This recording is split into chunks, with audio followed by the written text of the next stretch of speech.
আমরা যদি আল্লাহ রাসূল সাল্লাল্লাহু আলাইহি ওয়াসাল্লামের জীবনের দিকে একটু খেয়াল করি তাহলে দেখব যে নবী হওয়ার আগেও কিন্তু আল্লাহ রাসূল সাল্লাল্লাহু আলাইহি ওয়াসাল্লামের এই ক্যারেক্টারিস্টিক্সগুলো ছিল, এই ফিচারগুলো ছিল। উনি মানুষের অনেক কাজে এসেছেন, তিনি মানুষকে সাপোর্ট করতেন, বিপদে তাদের পাশে দাঁড়াতেন, তাই না? তিনি তো অফিসিয়ালি 40 বছর বয়সে নবী হলেন, যদিও আল্লাহর এলেমে তিনি অনেক আগে থেকেই নবী। কিন্তু দুনিয়াতে আল্লাহ রাসূল সাল্লাল্লাহু আলাইহি ওয়াসাল্লাম যখন 40 বছর বয়সে উপনীত হলেন তখনই তো হেরা গুহায় নাজিল হলো, ইকরা বিসমি রাব্বিকাল্লাযী খালাক, read in the name of your Lord who has created. এই যে 5টা আয়াত নাজিল হলো, উনি নিয়ে আসলেন, কাঁপতে লাগলেন। খাদিজা রাদিয়াল্লাহু তাআলা আনহার কাছে বললেন যে মনে হয় আমি মারা যাব, আমাকে কম্বল চাপা দাও, আমার ভয় লাগছে, আমি কাঁপছি। তখন খাদিজা রাদিয়াল্লাহু তাআলা আনহা ওনাকে আশ্বস্ত করলেন, ওয়াল্লাহি লা ইউখজিকাল্লাহু আবাদা, আপনি ভয় পাবেন না, আল্লাহ আপনাকে অপদস্থ করবেন না।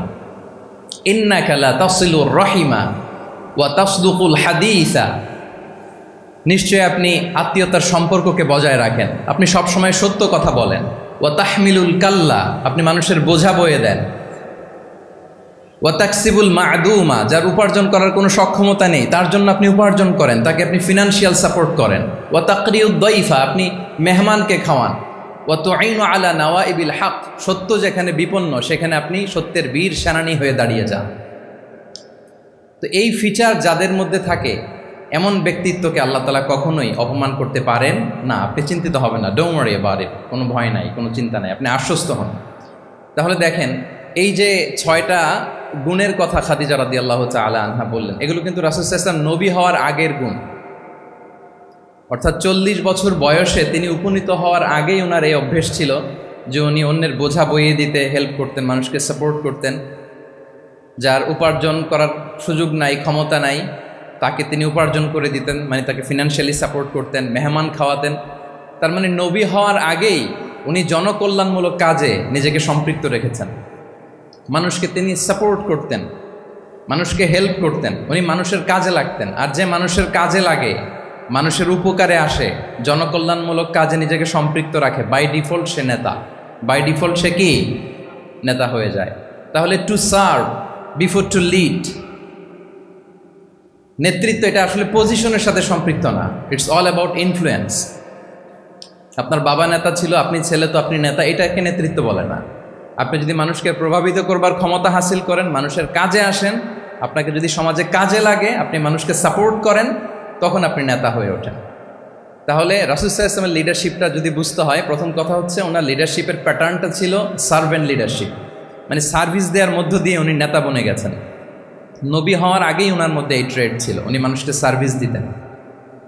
আরবিতেও একটা কথা আছে, সাইয়্যিদুল কওমি খাদিমুহুম, মানে যিনি সমাজের নেতা তিনি হবে সমাজের সবচেয়ে বড় খাদেম।